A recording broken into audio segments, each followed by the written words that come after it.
After a year in Europe, I should have been jet-lagged, half delirious, desperate for sleep. But as I drove the last winding stretch up that old mountain road, all I felt was peace. The tires of my rented pickup hummed along the gravel as alpine trees blurred past. The smell of pine hit me before I saw the cabin. That scent alone had carried me through tough days in Rome, late nights in Amsterdam, and the kind of loneliness that only seems to show up in foreign hotel rooms. My cabin wasn't just a place. It was home in its purest form. Built by my grandfather, passed down to me with calloused hands and firm instructions. Respect the mountain, respect the silence, and never let outsiders change it. And I never had, until I left. Just 12 months. Just a sabbatical. I rounded the final bend, a curve I always took slow. Grandpa called it sacred.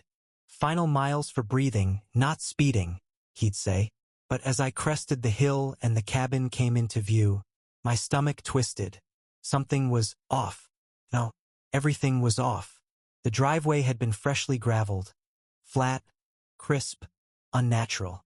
The fence, once weathered cedar, was painted a smooth coastal gray. Potted plants lined the porch, bursting with unfamiliar flowers. Draped linens fluttered lazily in the breeze. And then the sign, a chalkboard hanging from the porch trellis. Handwritten in flowy script. Welcome to Chalet Aurora. Breathe deep. You're home. My foot slammed the brake. The truck skidded to a halt. No. I climbed out. My boots hit the gravel with the weight of disbelief. This wasn't decoration. This was a rebranding. Takeover. The front door opened. She stepped out like she'd been expecting me. Blonde bob, flowing robe, slippers, holding a mug that probably had an inspirational quote printed on it. She didn't look startled. She looked mildly annoyed, like I'd parked on her lawn. You're early, she said, sipping. Check-in's not until 3. What? I managed. This week's guests usually text before arriving. But it's fine, she continued. You can leave your shoes in the mudroom, and I'll show you the... I'm not a guest, I said, stepping forward. This is my cabin. She blinked, then laughed. Oh no, honey, I don't think so. This property belongs to me, I interrupted. My grandfather built it. My name is literally engraved into the back step. She frowned, tilting her head. But that's impossible. I've been here for almost a year. I have mail, utilities. I pay taxes here. I could feel the heat rising in my chest. And who are you? Karen. Karen Dellers. I manage the space. Manage it, I echoed. For retreats, wellness weekends, digital detoxes, unplugging and realigning. She said it like it was obvious, like she hadn't hijacked a legacy. I walked around her, pushing past the curtain of smugness she wore like perfume, and stepped inside. I barely recognized the place. My grandfather's wood stove? Gone. Replaced by an infrared salt lamp. The shelves of old trail maps and forestry books? Cleared out. Now filled with herbal teas and vision board kits. Even the bear rug was missing. I stood frozen in the living room while Karen trailed behind me like a tour guide. You see, when I found the listing, it was a mess. Completely neglected. I did the work. I transformed it. You squatted, I growled. No, I renovated. I added value. And if we're being honest, it was kind of abandoned. I left for a year. That's not abandonment. Well, she shrugged. You weren't here. I didn't argue. Not right then. Instead, I stepped onto the back deck and called my lawyer, Sam. Sam didn't even let me finish the first sentence before he sighed. You left it empty? I had someone check in once a month. And let me guess. No lease, no caretaking contract? She wasn't even supposed to be here. Sam cursed under his breath. Okay, then let's do this the hard way. Over the next 2 days, Karen made herself at home in my cabin, and I became a guest in my own life. She didn't move out. She claimed she had rights of possession. She tried to show me her paperwork, receipts for gardening tools, her own mail with the cabin's address. Even a P.O. Box rear-out form she claimed gave her residence status. I brought in a sheriff's deputy. He was sympathetic but cautious. Civil matter, he said. Not trespassing yet. She's been here long enough, and the utilities are in her name. You're telling me she can live in my house just because I didn't sleep here for a year? She's playing the gray zone, but a judge can settle it. Karen grinned while the deputy walked back to his cruiser. She leaned against the doorframe like she was already picking out new drapes. So we filed. Unlawful occupancy, fraudulent mail rerouting, property misrepresentation. Sam called in a property rights specialist. We traced the title, the deed, even old land survey photos. Everything pointed to one conclusion. She had no legal claim, but she wouldn't go quietly in her countersuit because of course she filed one. She claimed I abandoned the property and that she'd made substantial enhancements. She wanted damages for the improvements she made. The new gravel, the paint, the potted plants. She even tried to bill me for branding costs because she'd established a wellness identity around Chalet Aurora. Sam looked like he aged 5 years when he read that line. The court date came fast. Karen arrived in a flowing white dress, barefoot, holding a crystal in one hand and a planner in the other. I came in boots, flannel, and a binder full of proof. It wasn't even close. The judge read the title records, reviewed the timeline, and declared flat out, this woman was never authorized to reside in or modify the property. He ordered her out within 48 hours. But it didn't end there. As part of the ruling, she had to compensate me for unauthorized use of the cabin, for rental income she collected illegally, for damage to historic interior features, and for mail fraud. Sam negotiated a settlement. Karen now pays me $1,250 a month for 5 years. Not because she lives there, but because she stole time in my home and the court called it what it was. Theft. She's gone now. The linen curtains are packed away. The tea jars are gone. The name Chalet Aurora has been sanded off the trellis and replaced with what my grandfather carved himself.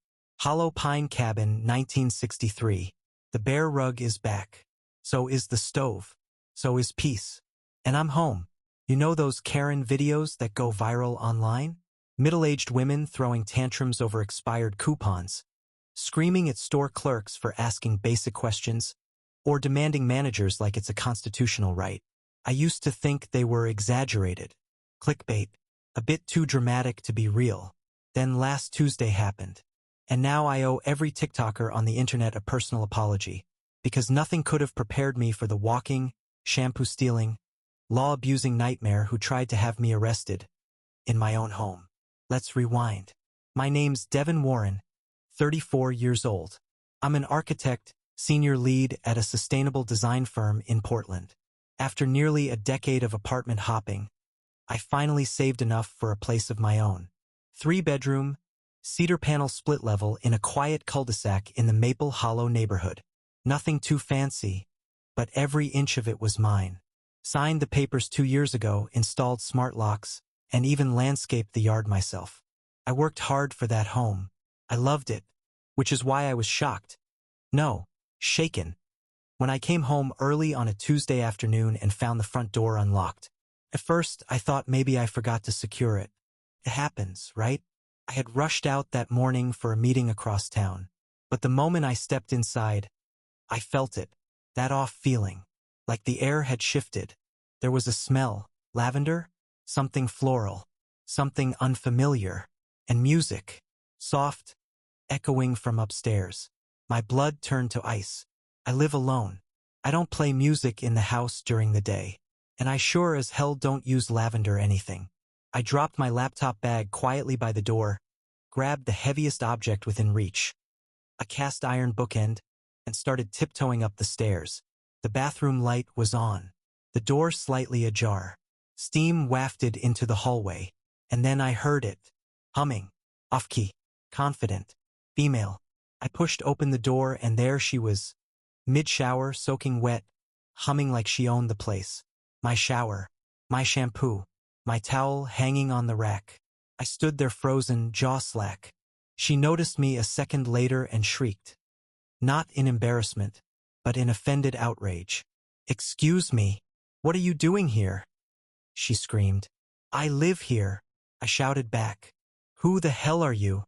She slammed the shower door shut, like I had walked into her personal spa day. Get out of my bathroom, pervert. I'm calling the police. You broke into my house. I have rights, she yelled. I didn't even know what to say. My hands were shaking. Logic had left the building. And then she did it. She grabbed her phone. Yes, in the shower, and started dialing 911. By the time the cops arrived, she was wrapped in my bathrobe, standing on the porch with tears in her eyes and a trembling voice. He barged in while I was showering, she cried. I don't feel safe. 2 cruisers pulled up. I ran out, waving my ID like a man possessed. Officers, I own this house, I said. I walked in and found her in my shower. She's trespassing? One of them asked, skeptical. Yes, I have proof. Title, security footage. Everything. The cops separated us. One took Karen aside because, let's be honest, her name had to be Karen, and another stayed with me. I showed him my license, address, emails from my mortgage broker, even the Nest Cam footage from last night. Karen's face wasn't in it, but it did prove I came home alone the night before and locked the door. She, on the other hand, had nothing. No lease, no mail with her name on it, no connection to me or the house whatsoever. The officer who interviewed her walked back over, his jaw clenched. She says she thought the house was part of a house swap app, he said. Some kind of community home sharing site. What? I never signed up for anything like that. I believe you, he said. She's not making much sense. Karen was still pacing the porch, arms crossed, muttering something about open living experiments and how everyone shares space these days. Eventually, the officers told her to leave. She refused, so they detained her. Not handcuffs, just firm insistence and a ride in the back seat. They said they'd file a trespassing report, but since she hadn't technically stolen anything or caused damage, it would likely be a misdemeanor. They offered to help me file for a restraining order. You'd think that would be the end of it. But oh no, Karen came back. 2 days later, she showed up at 7 a.m. with a lawyer. She was suing me for violating her privacy and creating a hostile environment. The documents claimed she had implied occupancy rights due to emergency housing needs and lack of clear communication regarding property usage boundaries. I nearly threw up. Her lawyer, a smug guy named Victor, stood in my driveway and actually tried to lecture me about property access ambiguity in progressive housing zones. You're not serious, I said. It's not about you, Karen added. It's about the principle. This house was unoccupied for hours during the day. That's an invitation. It's my house. I called my lawyer, Angela, and sent her everything. She laughed hard when she read the complaint. I've never seen someone this bold, she said. She's got nothing. But that didn't stop Karen. She posted on local forums, spinning the story like she was the victim of an aggressive male homeowner who violated communal values. She even tried to paint my Nest footage as surveillance harassment. Luckily, the truth had receipts. My door logs, camera data, and even neighbor testimony painted a crystal-clear picture. She was an intruder, and I was the guy trying to get her out without losing my mind. The hearing was short. The judge barely let her finish speaking before cutting her off. This isn't a case of housing confusion, he said. It's trespass and harassment. Case dismissed. Restraining order granted. Karen was banned from setting foot within 100 yards of my property. She stormed out of the courtroom in her usual dramatic flair, muttering something about patriarchy and free housing rights. It's been quiet since. The door stays locked. The camera system's upgraded. Angela says I could sue her for legal fees, but I'm not sure it's worth it. But I did get a little revenge of my own. I printed out screenshots from her ridiculous home sharing profile, the one that claimed she hosts sacred bath rituals in reclaimed natural spaces, and mailed them anonymously to her old employer.